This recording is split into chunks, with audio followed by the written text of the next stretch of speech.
Patent test savollari 2025-yil iyul oyida o'zgardi. Hozir yangi 11 test variantlarini ko'rib chiqamiz. Birinchi variant. Birinchi 4 ta vazifa audirovaniyadan bo'ladi. Dialogni tinglang va birinchi, ikkinchi vazifadagi to'g'ri javoblarni belgilang. Здравствуйте! Я хочу сдать экзамен для получения патента. Добрый день! Вы можете сдать экзамен во вторник. С собой необходимо иметь паспорт и миграционную карту. Audioda shunday deyildi. Assalomu alaykum. Men patent olish uchun imtihon topshirmoqchi edim. Xayrli kun. Siz seshanba kuni patentga imtihon topshirsangiz bo'ladi. O'zingiz bilan pasportingiz va migratsionniy kartangiz bo'lishi kerak. Deyildi. Endi pastdagi variantlarni birini tanlaymiz. Они говорят в центре тестирования. Ya'ni ular test olish markazida suhbatlashmoqda. С собой необходимо иметь migratsionniy kartu. Ya'ni siz bilan migratsionniy kartangiz bo'lishi kerak. 3-4 vazifalar. Dialogni tinglang va 3-4 vazifadagi to'g'ri javoblarni belgilang.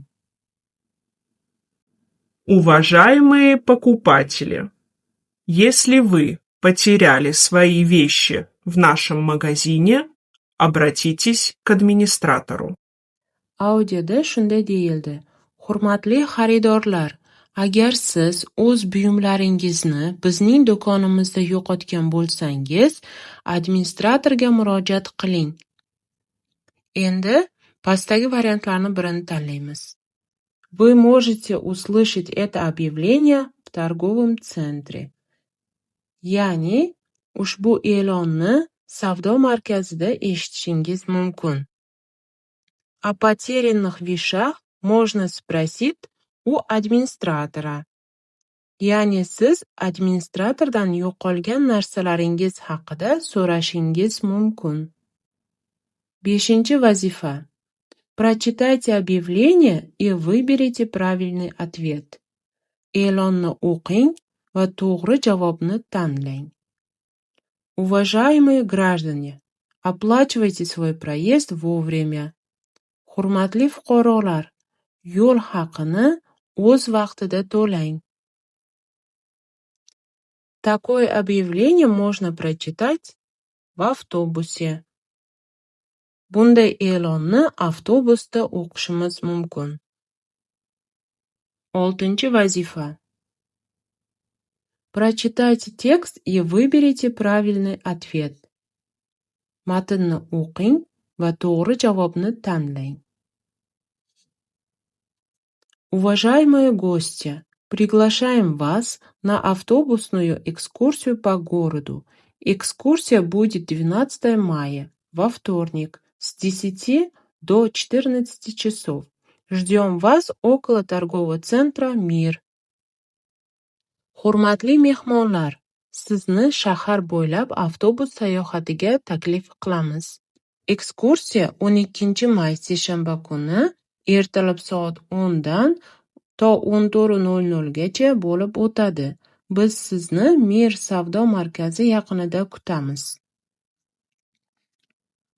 Ekskursiya начинается в 10 часов. Ekskursiya soat 10 da boshlanadi. 7 vazifa. Прочитайте текст и вставьте пропущенное слово. Батыр приехал из Узбекистана. Батыр – строитель. Пишите нужное слово в анкету.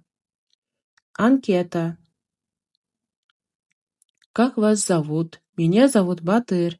Откуда вы приехали? Я приехал из Узбекистана.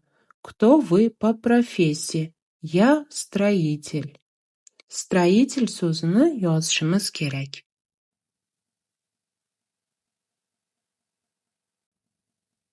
Sakkizinchi vazifa. Сегодня суббота, а мама приехала вчера, пятницу. Bugun shanba, onam kecha juma kuni keldi. To'qqizinchi vazifa.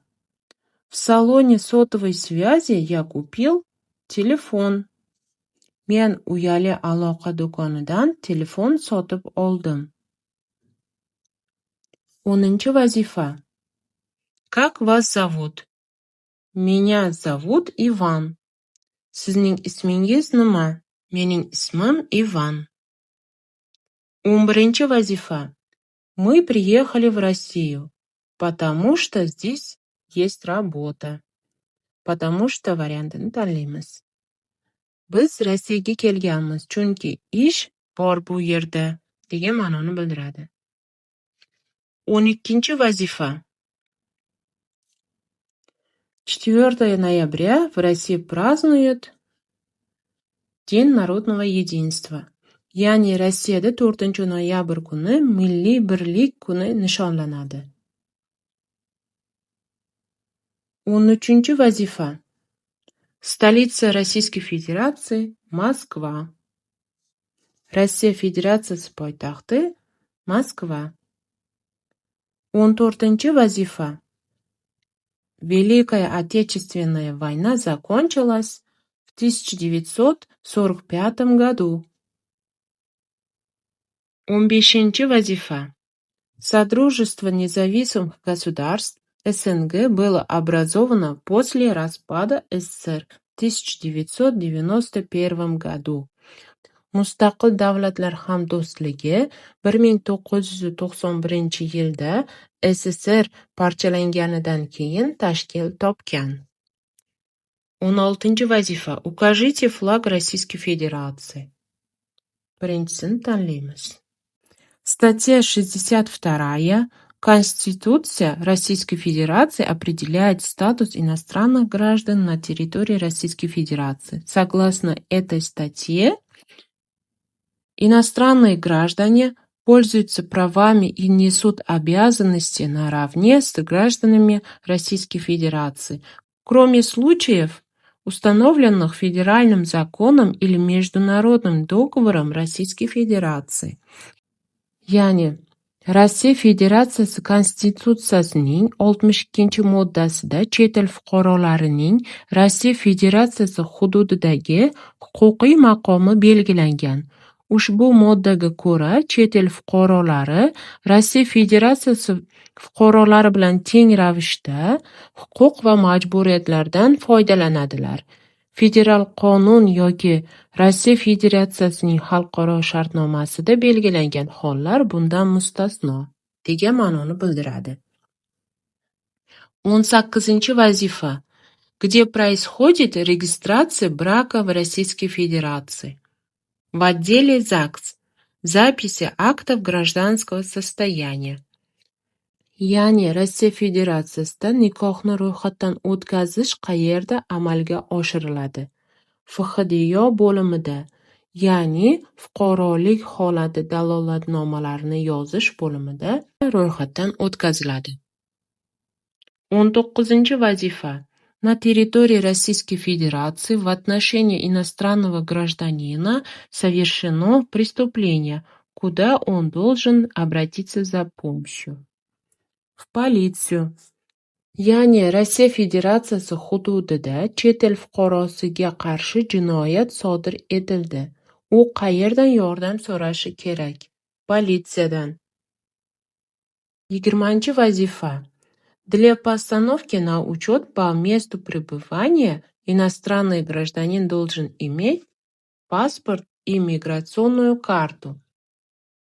Ya'ni yashash joyida ro'yxatdan o'tish uchun chet el fuqarosi quyidagilarga ega bo'lishi kerak. Pasport va migratsion kartasiga ega bo'lishi kerak. 21-chi vazifa. Если иностранный гражданин нарушил правила постановки на миграционный учет, то он привлекается к административной ответственности. Ya'ni agar chet el fuqarosi migratsiya ro'yxatidan o'tish qoidalarini buzsa, u ma'muriy javobgarlikka tortiladi. 22 vazifa.